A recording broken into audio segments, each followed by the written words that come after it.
Here's how you can use Windows to install programs into your Palm Pilot or your Visor. It's pretty simple.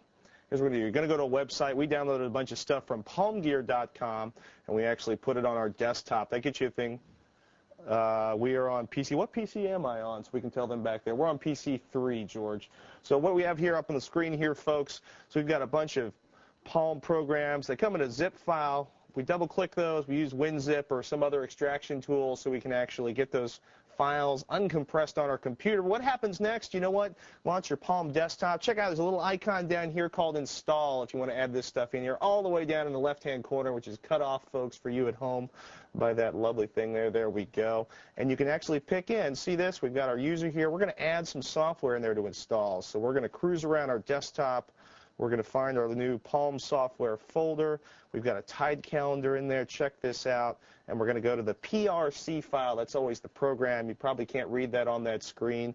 And we're going to hit Open. Then we're going to hit this Add button in the corner. And you know what? Next time you're in there, you hit Done, and it'll automatically load that onto your system next time you do a hot sync. Okay, folks?